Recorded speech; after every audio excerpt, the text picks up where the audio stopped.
Olá, pessoal, tudo bom? Meu nome é Marina Iazzi de Solis, sou nutricionista e professora, e hoje a gente vai falar um pouquinho sobre nutrição esportiva, e dentro desse tema tão amplo, escolhi para falar para vocês sobre um tema que para mim é de muito interesse, e acho que para a parte clínica de vocês também é algo que a gente sempre precisa ficar atento.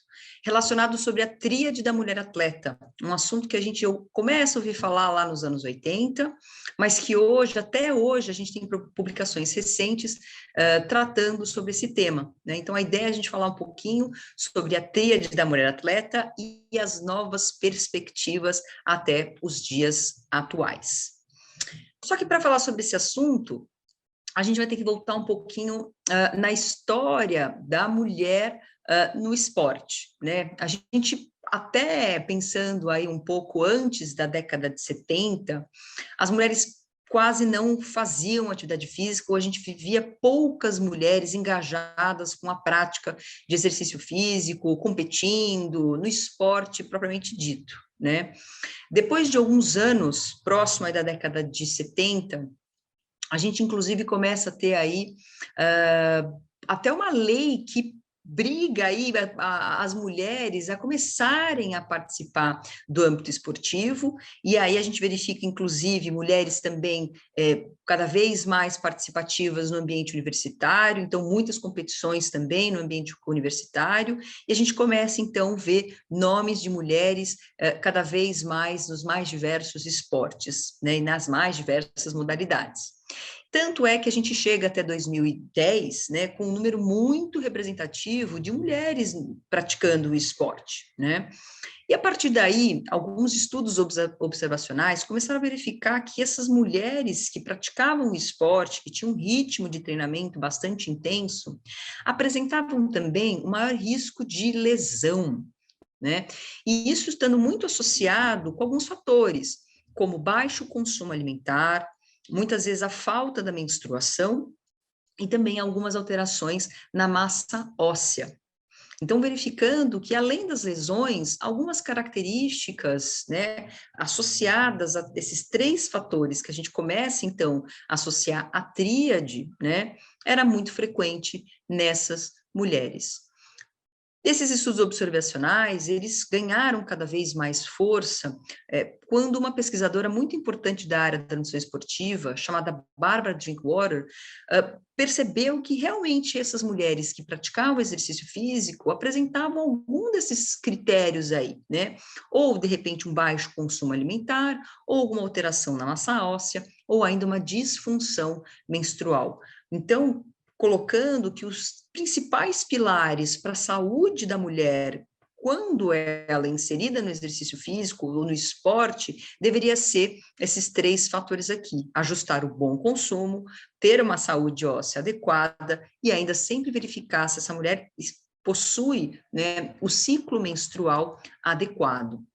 A partir daí, começa, então, a observar que nem todas as mulheres tinham essa saúde, né, essa tríade aí adequada, né? Muitas, então, começavam a apresentar alguma alteração de consumo alimentar, como, por exemplo, né, uma baixa densidade energética, algo que ganhou bastante força em 2007, mais ou menos, quando o Colégio Americano, né, redefine esses conceitos antigamente propostos pela professora Barbara Drinkwater como a tríade da mulher atleta. Então, um baixo consumo alimentar, sendo caracterizado, inclusive, né, por um comer transtornado, então mulheres muito engajadas aí com a prática de dietas restritivas, às vezes pulando refeição, cortando algum macronutriente, especialmente o carboidrato, né, tem uma preocupação exacerbada com os aspectos da alimentação. Então, o que a gente chamaria de comer transtornado.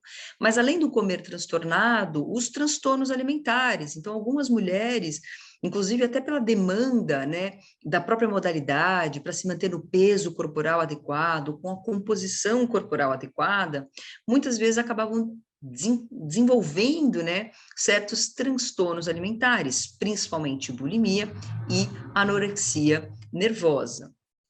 Além disso, em 2007, foi muito importante quando o American College ele passa, né, a redefinir esses fatores da tríade, porque nem sempre a mulher apresentava a ausência da menstruação, que é o que a gente chama de amenorreia, né?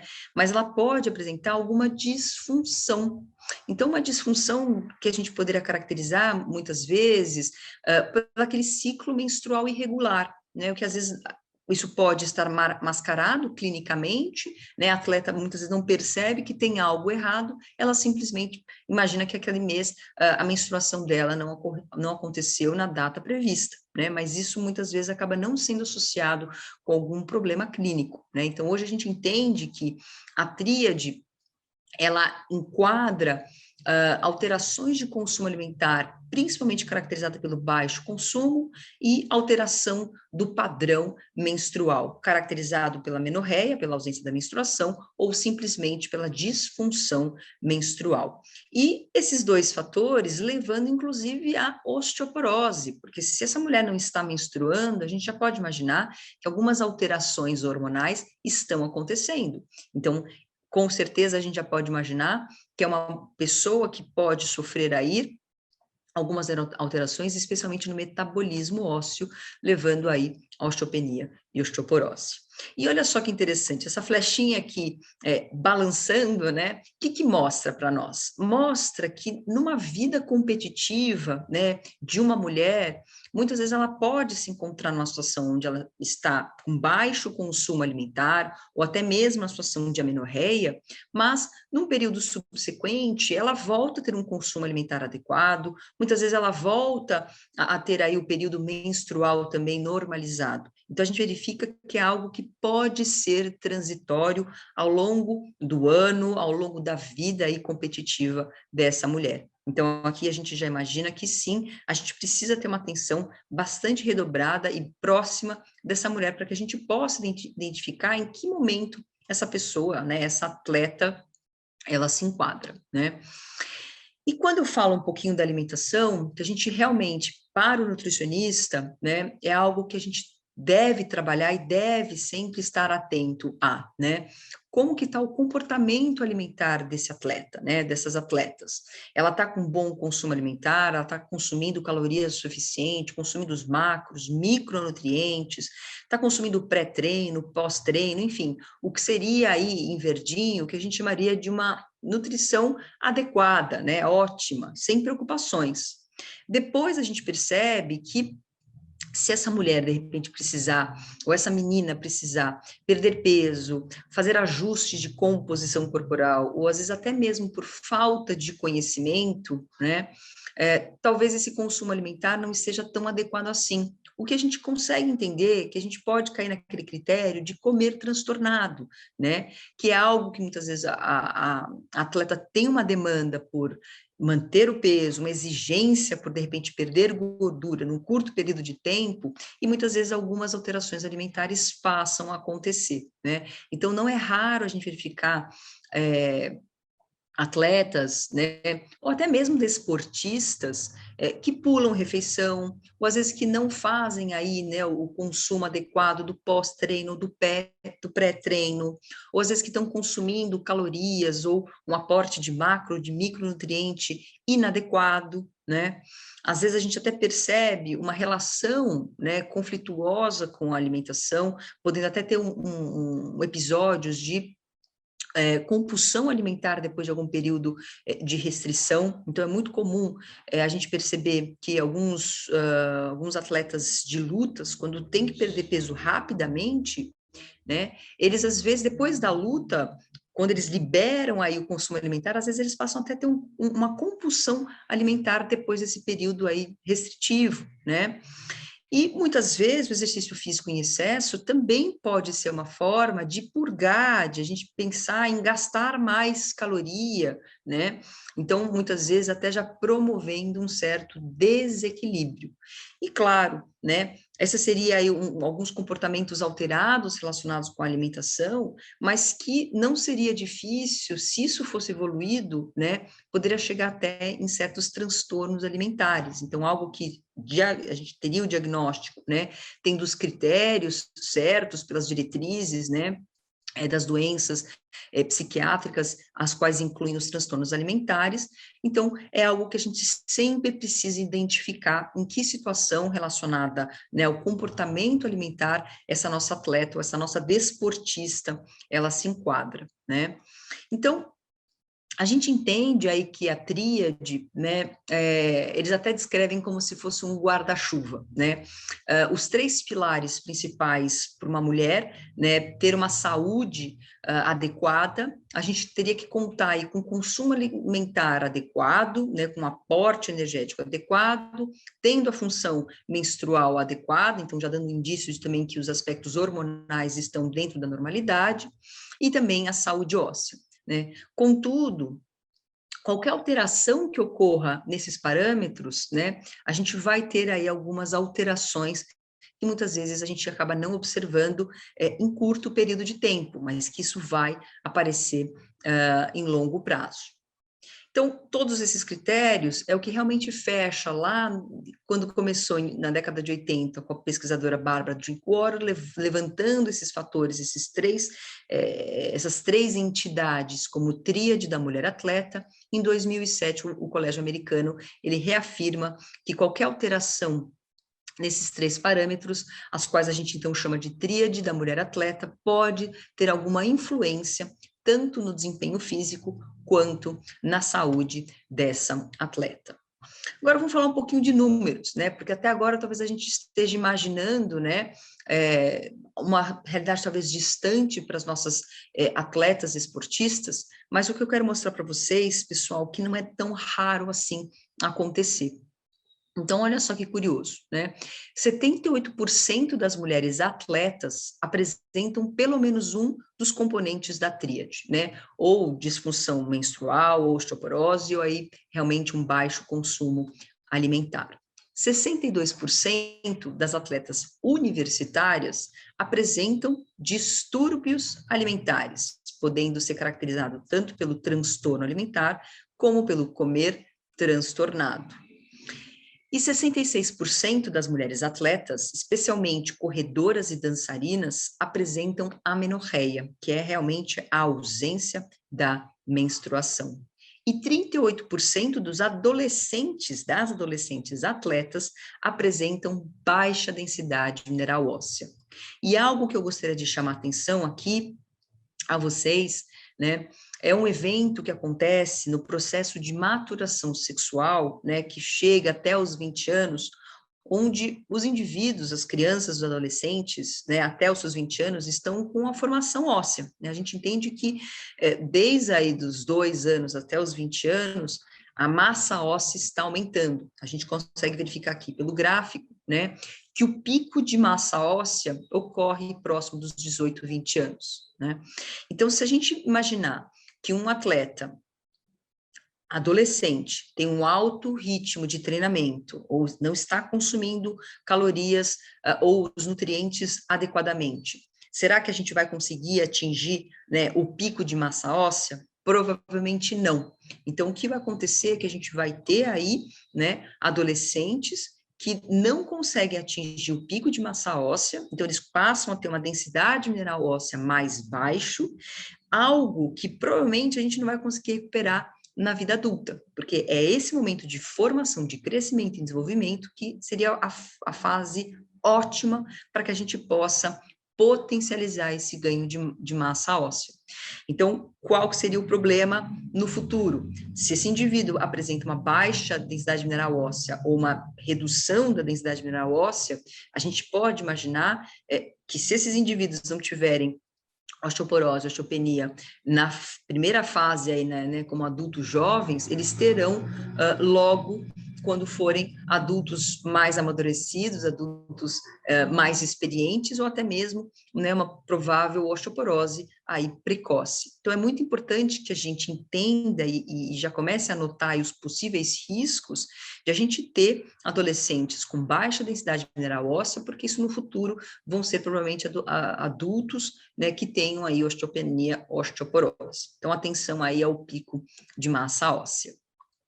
Bom, mas quando a gente entende aí a questão da tríade, e eu estou contando para vocês diversas mudanças, né, 3 principais aí delas, né, a partir daí a gente entende que a principal causa de um indivíduo ter aí provavelmente uma baixa densidade mineral óssea ou amenorreia, disfunção menstrual, de fato é o baixo consumo energético.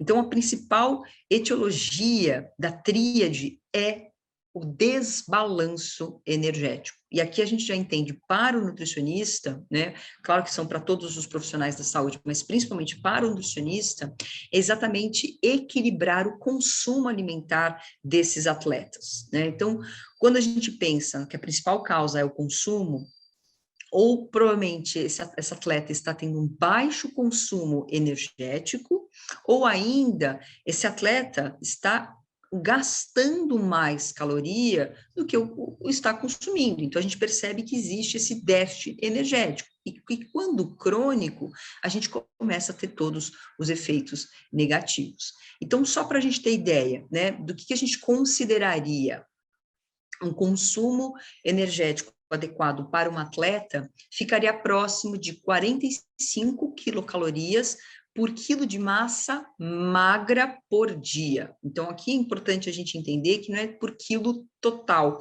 né? Eles fazem uma conta que é relativa pela quantidade de massa muscular que esse atleta tem. Por quê? Porque a gente entende que a massa muscular, o músculo, né, em si, é um tecido altamente metabólico, né, tem um gasto calórico bastante aumentado.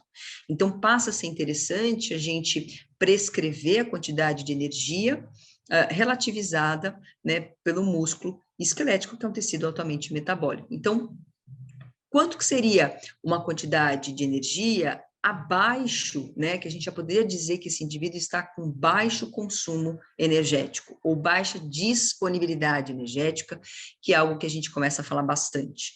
Então, quando esse indivíduo tiver um consumo abaixo de 30 quilocalorias por quilo de massa muscular por dia, já é um cenário que a gente precisa de atenção e, cronicamente, provavelmente a gente vai ter algumas alterações importantes, as quais a gente fala daqui a pouquinho. Bom, mas quais são, né, os grupos de risco que eu preciso ficar atento a, né? Quem serão esses atletas que têm o maior risco de desenvolver a tríade da mulher atleta? Muitas vezes são atletas que dependem do peso corporal, porque a própria modalidade exige um peso mais baixo, ou quando o atleta está numa demanda, né, por redução ou por alteração de composição, então muitas vezes perder gordura, aumentar a massa muscular, né, e que isso vai ajudar no desempenho físico, então muitas vezes atletas mais leves, por exemplo, de endurance, de corrida, de ciclismo, passam a ter vantagem sobre aqueles atletas que são mais pesados, né? Ou ainda por uma questão de aparência ou como pré-requisito da própria modalidade.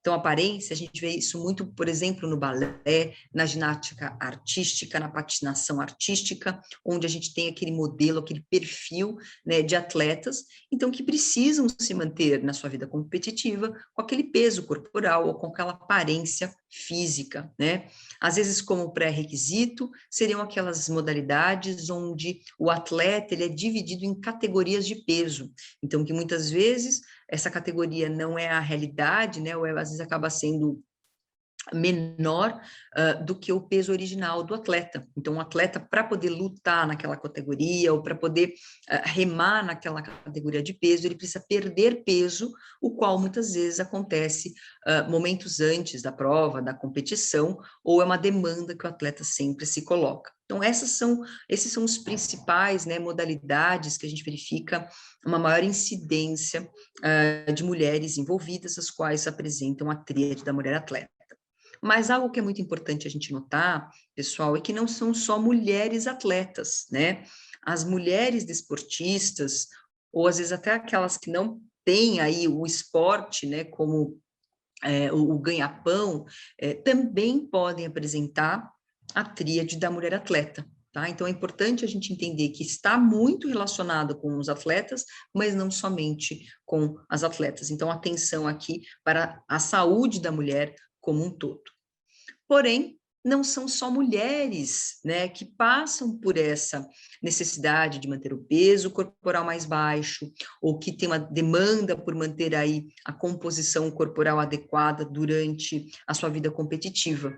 A gente verifica que muitos homens também têm essa demanda, especialmente em modalidades de endurance, corredores, ciclistas, triatletas e assim por diante, né? Como eu comentei anteriormente, muitas vezes quanto mais baixo for o peso corporal, isso acaba sendo uma vantagem, porque o indivíduo fica mais leve, né? Ele passa a ser mais rápido, né?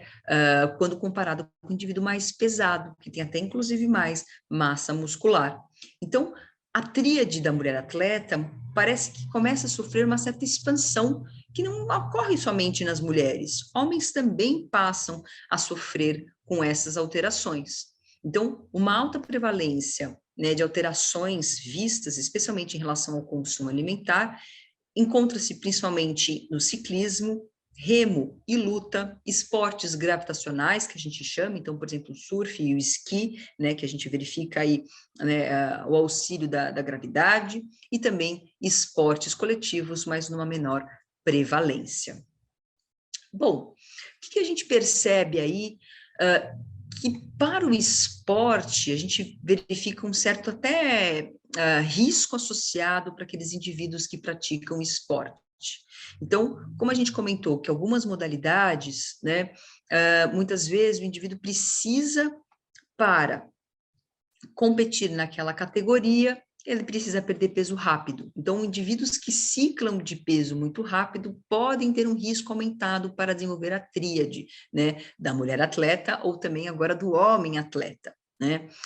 Outro fator de risco associado ao esporte, período de transição. Então, se houver uma mudança de treino, ou às vezes se aquele atleta sofreu alguma injúria, alguma lesão, ou uma cirurgia, então provavelmente ele vai mudar o peso corporal, a composição corporal, então quando ele for voltar, ele vai ter uma exigência maior ou uma agilidade ao qual ele precisa voltar ao estado inicial.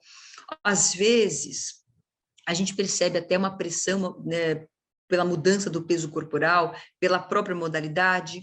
Então, vou dar um exemplo aqui, no balé, a gente verifica muitas vezes que as bailarinas não podem mudar o peso corporal. Às vezes, se elas mudam o peso corporal, né, o técnico, o treinador, vai ficar em cima. Às vezes a gente percebe que existem aí algumas formas, inclusive, de controle para que isso aconteça, né? Então, contratos, a gente percebe que isso pode até estar em alguns contratos de bailarinos, então, manter o peso corporal por um período, né? Caso o bailarino não cumpra com a sua obrigação, o contrato, inclusive, pode ser quebrado, né? Algumas regras, né, e regulamento esportivo, muitas vezes até acabam estimulando a perda de peso, sem que, enfim, seja algo intencional. Enfim, a gente verifica até uma questão cultural do próprio esporte, né, manter o peso, de novo eu falo aí da ginástica artística, então a gente verifica que muitas das questões associadas ao esporte, seja por desempenho, seja até por uma questão de aparência, fazem com que, muitas vezes, o atleta, ele tenha essa obrigatoriedade de se manter num peso corporal específico ou numa composição corporal específica, e isso faz com que isso acompanhe em toda a sua vida de atleta, né? Então, essa demanda acontece pelos treinos e, claro, pela alimentação, não vai ser diferente. E, por fim, gostaria de comentar que mais uma das outras questões que influencia muito, não só ao atleta, mas como todos os praticantes de atividade física, né, desportistas, é a influência e a pressão das mídias sociais e das redes sociais, muitas vezes em busca do corpo perfeito, muitas vezes pela essa exigência, demanda, né, de imaginar que, porque se eu faço a musculação, eu preciso ter o tônus ou exatamente o perfil corporal daquele indivíduo. Então, isso é algo importante, porque hoje em dia, as mídias sociais também promovem uma influência muito importante, né, seja em atletas e não atletas, mas muitas vezes associados aí com treinamento físico. Então, vale a gente levar isso em consideração. Bom, Visto tudo isso, que a gente entende que a tríade da mulher atleta, né, é uma alteração aí, é uma combinação de três entidades, né, baixo consumo alimentar como principal pilar, que promove alteração de fluxo menstrual, né, de período menstrual e hormonal das mulheres, alteração de massa óssea, né, nas mulheres, mas que isso também não acontece exclusivamente nas mulheres, não somente atletas, como não atletas, mas também em homens, a gente entende que a tríade da mulher atleta, ela merece, inclusive, um outro olhar, porque não é só essas três entidades que sofrem alterações, né? Não é só a menstruação que não está presente ou que sofre alteração, não é só a massa óssea. A gente percebe que acontecem muitas outras alterações fisiológicas, metabólicas, cardiovasculares, psicológicas, psiquiátricas, imunitárias, enfim, a gente entende que essas entidades, né, que antigamente eram três, elas passam a ter uma expansão, a qual, pessoal, foi reconhecida de fato em 2014 agora, não mais somente como tríade da mulher atleta, porque não são só mais mulheres, a gente entende agora, que sofrem dessas alterações associadas ao baixo consumo alimentar, homens também. Então, esse nome já não faz mais tanto sentido.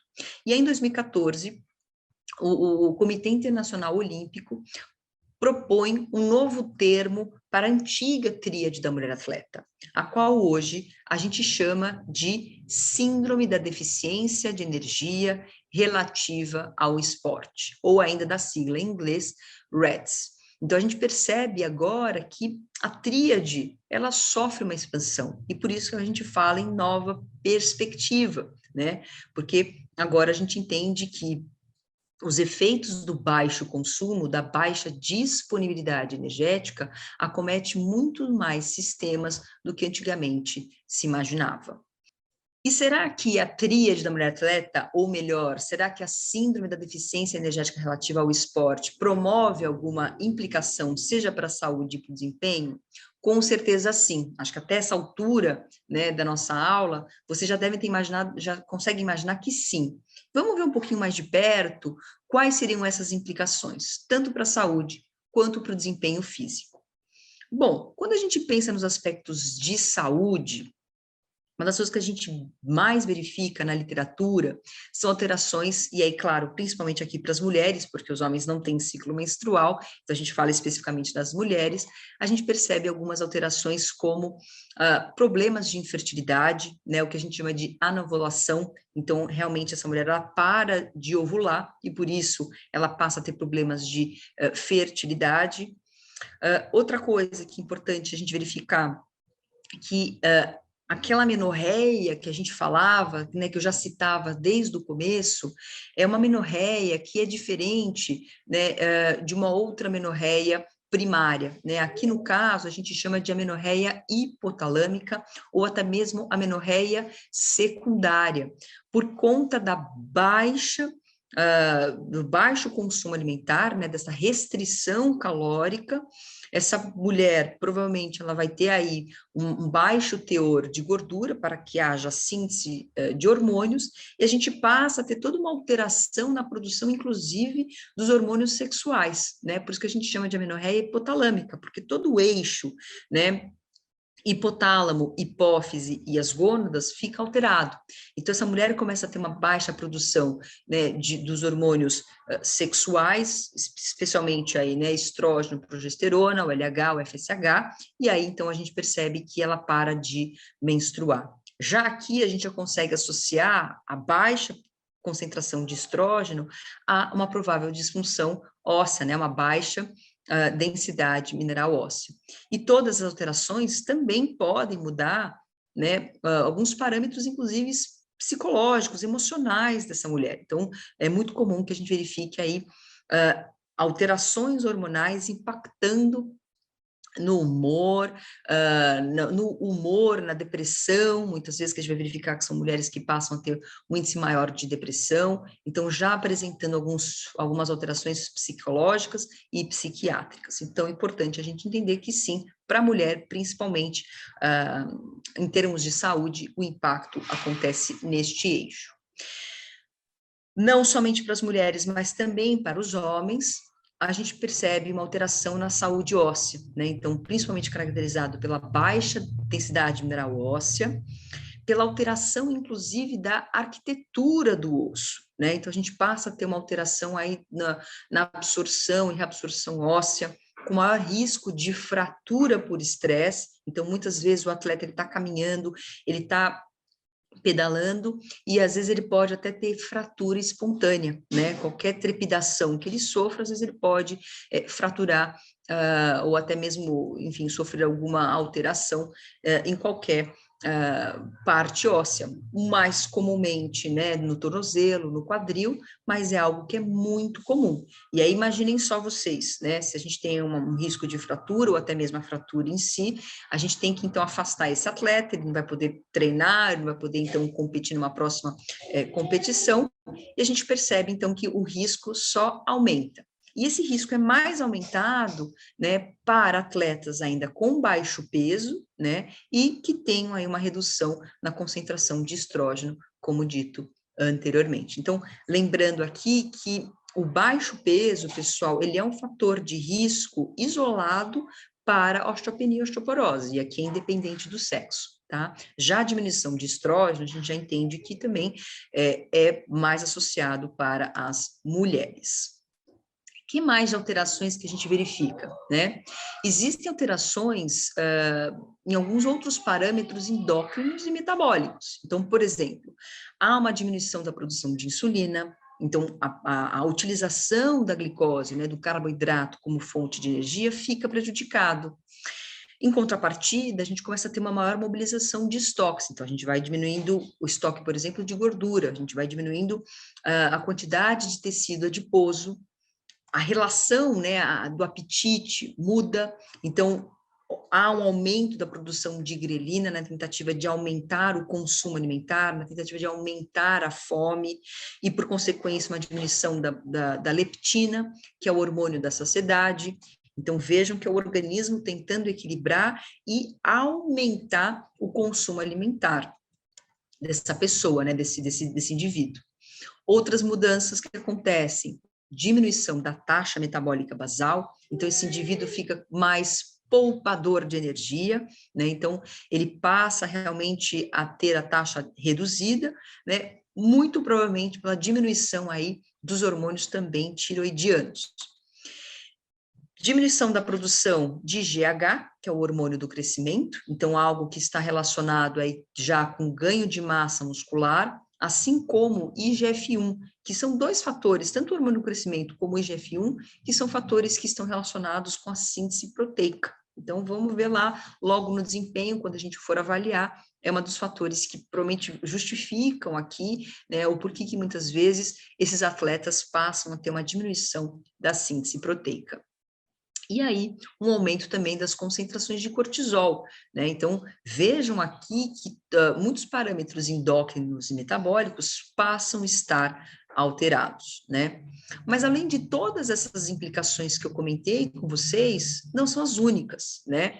Esses atletas podem sofrer de alterações cardíacas, imunitárias, então com uma redução do sistema imunológico, com maior chance, né, de infecções do trato respiratório superior, alterações gastrointestinais, então tendo maior constipação, diminuição de trânsito, né, então menor motilidade, muitas vezes até alteração de absorção de certos nutrientes, alterações hematológicas, então caracterizado por anemia, então que muitas vezes a gente precisa tratar e suplementar, aumentar os alimentos aqui, fontes de ferro. Isso pode, inclusive, expandir e prejudicar a função renal, além das alterações psicológicas e psiquiátricas já comentadas anteriormente. Então, vejam que o quadro para a saúde, ele é geral, né? Então, quando a gente pensa em tríade, que antigamente era só o baixo consumo alimentar, alteração da massa óssea e a disfunção hormonal para as mulheres, né, especialmente caracterizado aqui pela disfunção menstrual, a gente entende que não é só isso, né? Não é mais só aquela tríade, aquelas três entidades, né? O baixo consumo alimentar, ele promove uma série de alterações fisiológicas, metabólicas, as quais promovem alterações e prejuízos à saúde desse indivíduo. Então, por isso que, mais uma vez, a gente tem aí essa expansão da tríade, e praticamente é um termo que a gente já não usa mais, né? O termo hoje correto é falar em deficiência relativa de energia no esporte, porque é exatamente o que caracteriza, né? A baixa disponibilidade energética relacionada ao exercício físico, né, ao esporte, promovendo aí inúmeras alterações negativas à saúde, né? Mas até aí, pessoal, se a gente conversa com um atleta, ou até com um desportista, sobre todas as alterações aí na saúde, às vezes a gente não convence o atleta de que isso pode ser algo negativo. Muitas vezes ele continua com os comportamentos alterados, ou às vezes ele acaba não aderindo, né, ao planejamento alimentar, não diminuindo a prática de atividade física e tudo mais. Mas se a gente mostra para o atleta que essa diminuição do consumo alimentar promove redução de desempenho físico, talvez é aqui que ele talvez queira mudar o comportamento físico dele, né? Então, o que a gente verifica em termos aí de desempenho físico, né? Quais são as alterações prováveis? Então, vou mostrar para vocês um estudo, só para que a gente possa visualizar qual que é a magnitude, né? Qual que é o impacto que essa síndrome pode ter no desempenho físico dos atletas. Esse aqui é um estudo publicado em 2014, né, realizado com meninas, né, atletas, entre 15 e 17 anos. Aqui eram atletas de natação, e esse estudo, eles não induziram nada, né, eles apenas caracterizaram essas meninas e dividiram em dois grupos. Então, um grupo de meninas tinha menstruação normal, sem nenhuma alteração, então não tinha nenhuma disfunção menstrual, e um outro grupo de meninas, né, foram caracterizadas e foram diagnosticadas, de fato, com supressão ovariana, né, que nada mais é do que realmente aí uma diminuição significativa de estrógeno e progesterona, a qual levava essas mulheres a não ovular.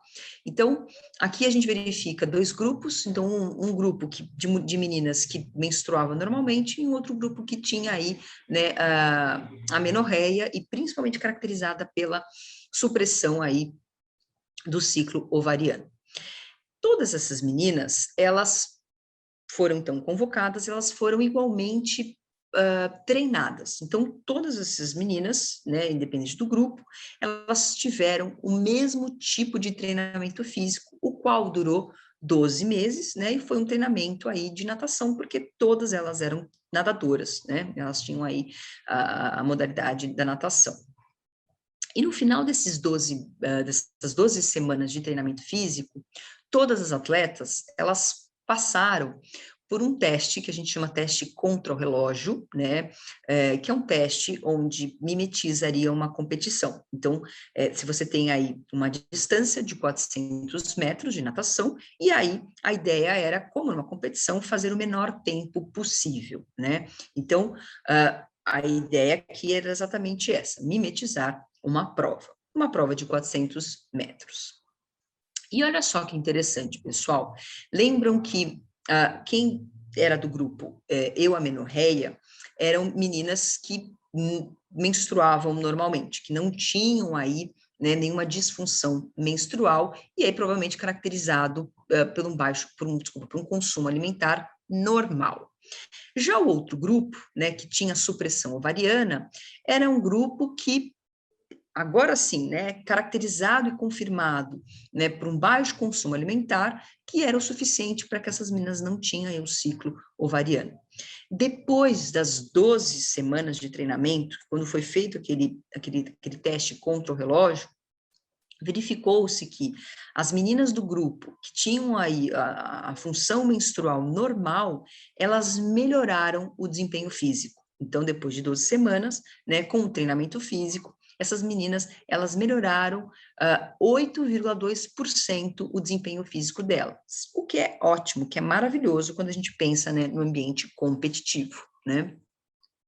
Agora, já as meninas que tinham a supressão, né, que eram caracterizadas pela supressão ovariana, elas de fato apresentavam consumo alimentar reduzido, uma baixa concentração hormonal, né, então de fato caracterizando, né, essa alteração aí de consumo alimentar, e ainda, não só como elas mantiveram o desempenho, quer dizer, não é que elas não tiveram nenhuma alteração no desempenho, pelo contrário, elas pioraram o desempenho físico, praticamente na mesma magnitude, enquanto as que tinham aí o consumo alimentar e a função menstrual adequada melhoraram 8%, o outro grupo piorou quase 10%, né?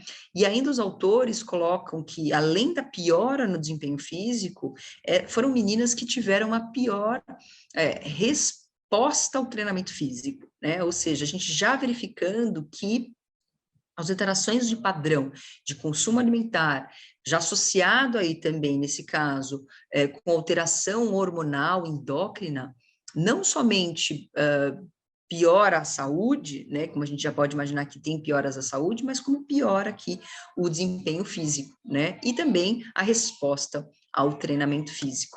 Então, pois sim, a gente entende que também, né, existem implicações no desempenho físico, como, por exemplo, diminuição da recuperação muscular. Então, se esse indivíduo não acaba consumindo calorias ou carboidrato ou os macronutrientes suficientes, provavelmente esse estoque aí de glicogênio, né, importante na atividade física, já vai estar diminuído, né? Síntese e força muscular, né? Síntese proteica e força muscular também diminuídos.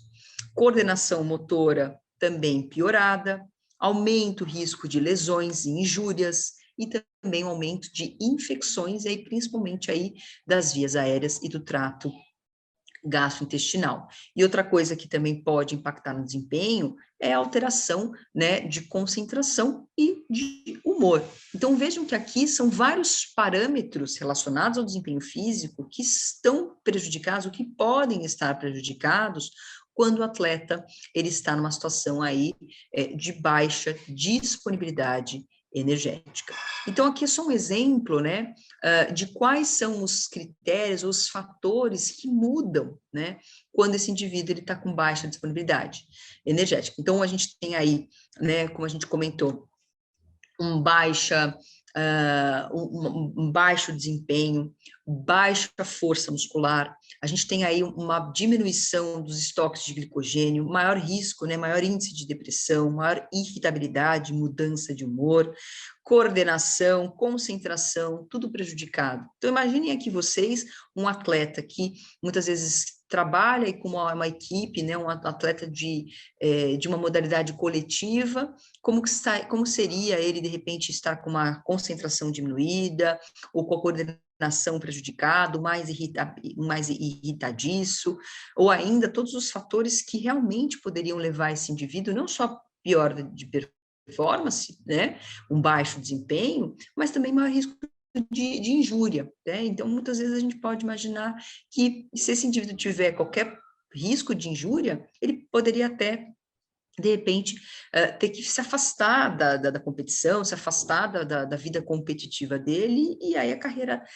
de atleta acabou por ali, né? Então, aqui muitas vezes é onde o atleta ele muda, ele busca tratamento, ou aí ele é obrigado, né, a buscar o tratamento, porque realmente ele já não está tendo rendimento como o esperado, ele vai ficando para trás, e aqueles outros atletas que estão com consumo adequado, que estão tendo todos os outros cuidados, eles passam a ter a sua performance aumentada e potencializada, né?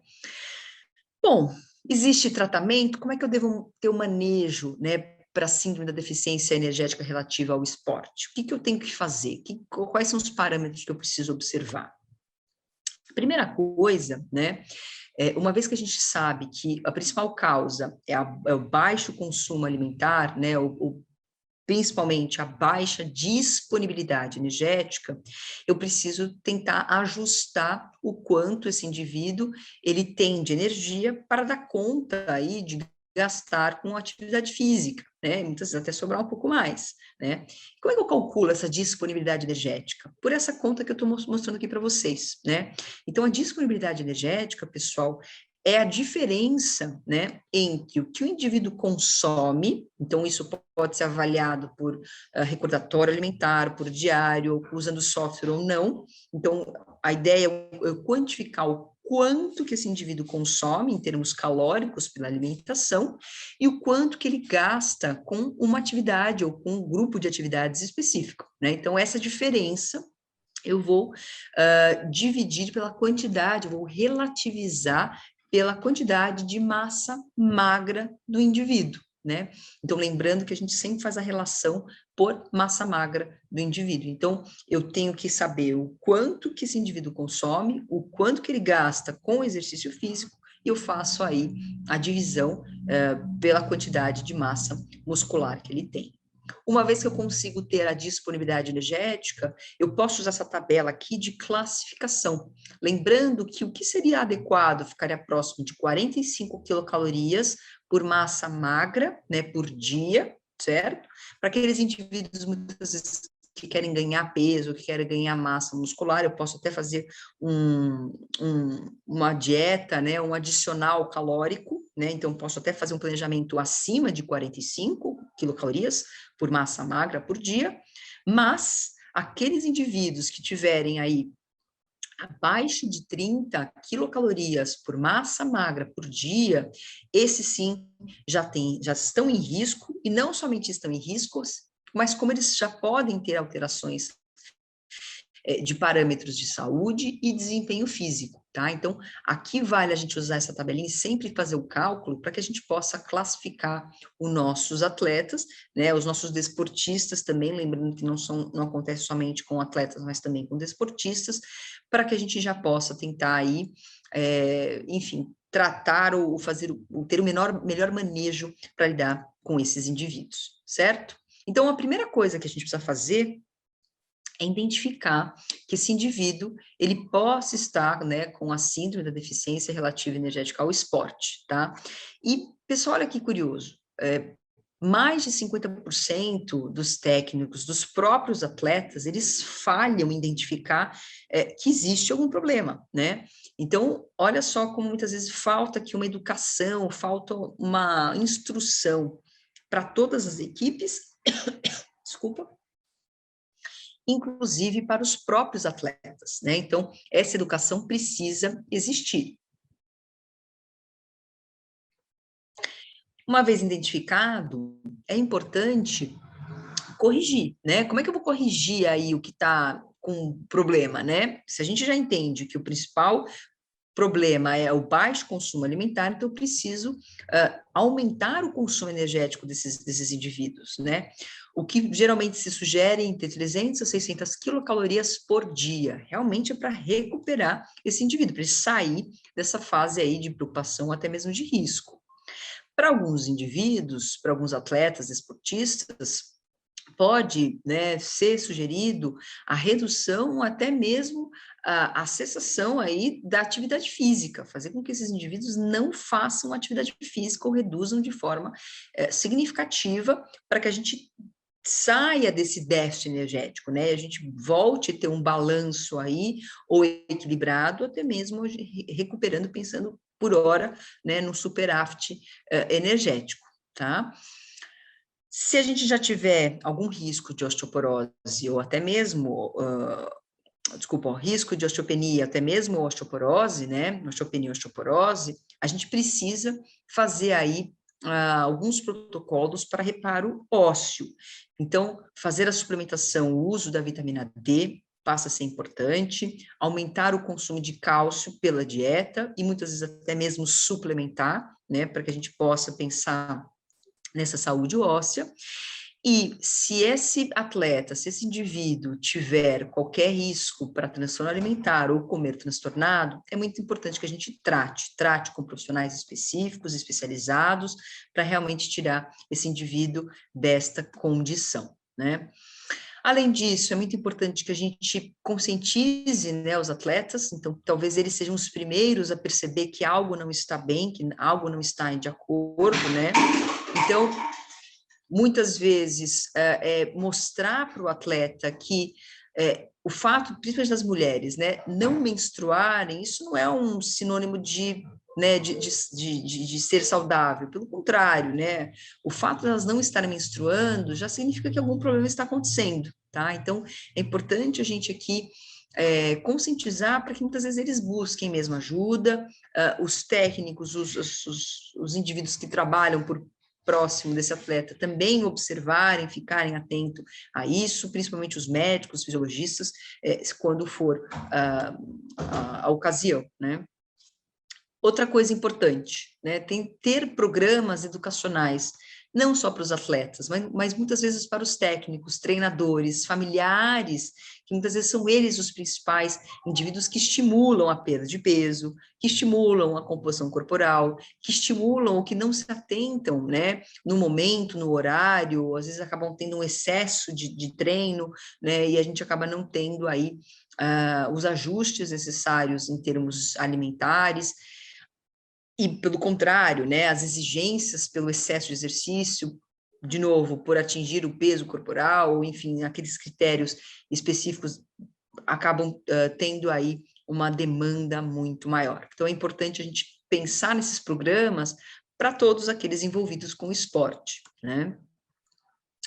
E ainda, né, muitas vezes até pensando, talvez até mais aqui utopicamente, uma mudança de regra da modalidade esportiva, né? E aqui eu dou o exemplo das lutas, né? Que a gente verifica que o atleta, né, muitas vezes ele acaba se inscrevendo numa categoria de peso que não é o peso original dele, e para a pesagem oficial ele precisa fazer uma perda de peso muito rápida, né? Então ele tem lá, sei lá, alguns dias, 3, 5 dias, alguns atletas deixam uma semana para poder perder peso muito rápido. Estou falando de uma magnitude de 5 a 10% do peso corporal para o dia da pesagem, né? E depois que esse indivíduo ele pesa, muitas vezes pelas próprias regras da modalidade, eles têm um tempo de 4 horas, 24 horas, né? Às vezes até 2 dias, até da pesagem oficial até o dia da luta, por exemplo. Então, vejam só como se aquele atleta ele souber que ele vai ter 2 dias para recuperar o peso para a luta, é uma das questões que a gente verifica que muitas vezes a própria regra da modalidade, né, estimula que os atletas percam peso e que lute em categorias mais baixas, né, do que ele estaria aí propício a treinar ou a lutar.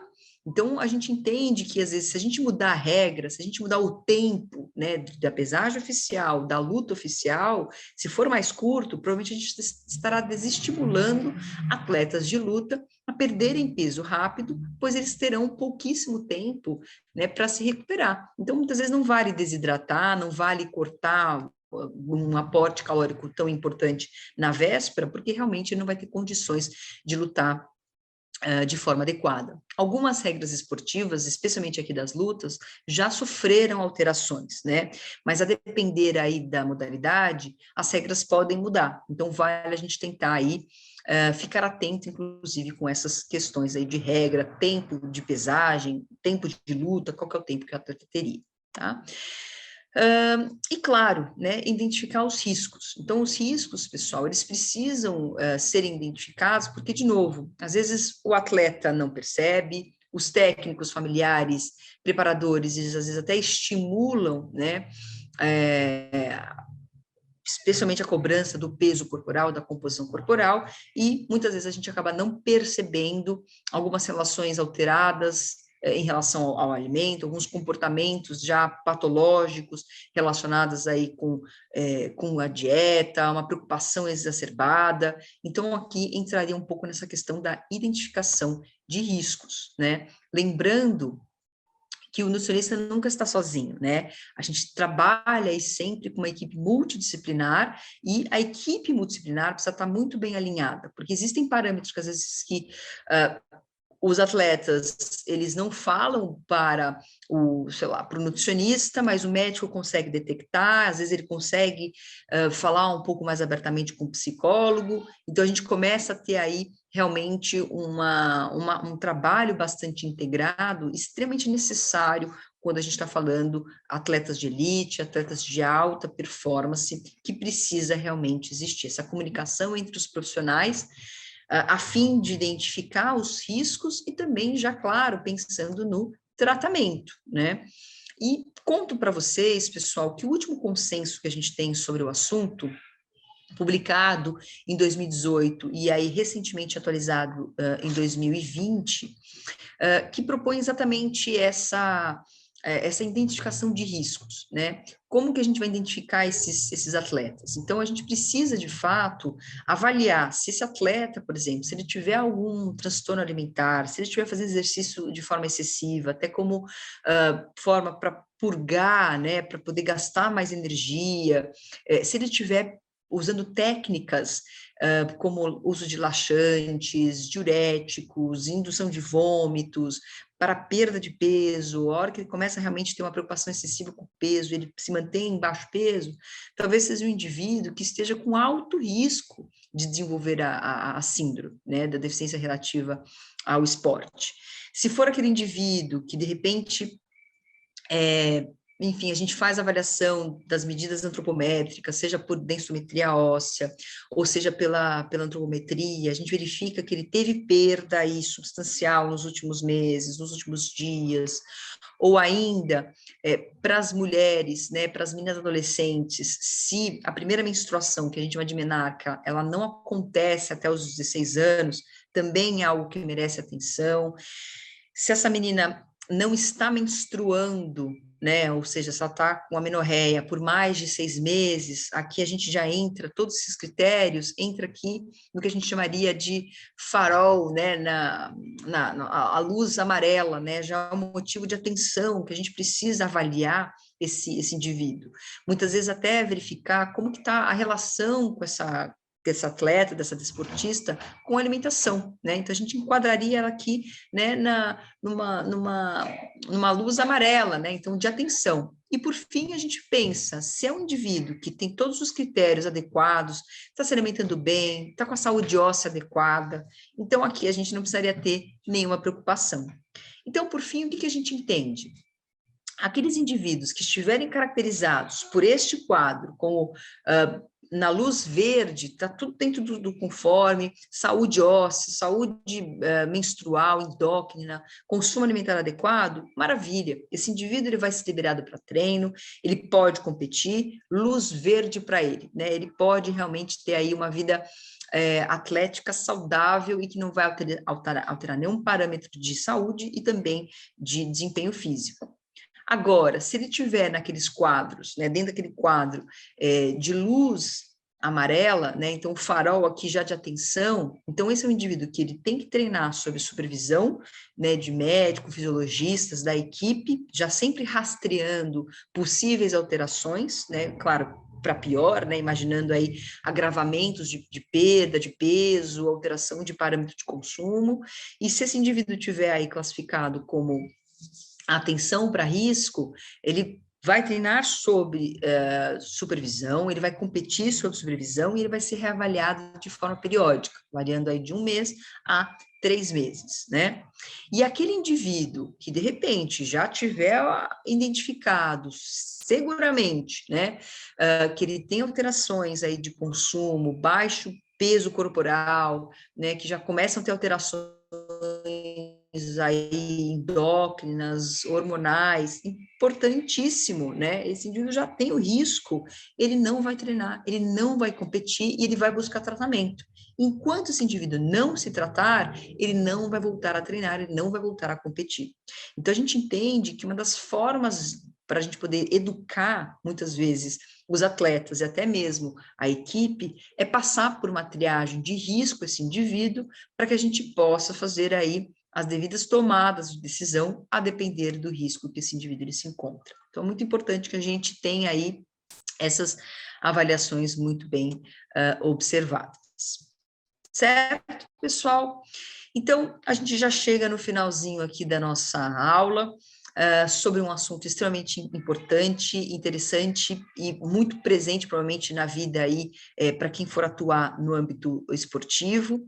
Deixo aqui para vocês de sugestão, para quem tiver interesse, estudar um pouco mais sobre o assunto. Aqui estão os consensos que eu comentei a vocês de 2018, e aí recentemente, o mais recente, na verdade, de 2020, tá? Então, ficam aqui as minhas sugestões e qualquer dúvida que vocês tenham, me coloco à disposição e espero que vocês tenham aproveitado um pouquinho desse tema, que é um tema aí que particularmente eu acho um tema muito importante. Muito obrigada a todos e até a próxima.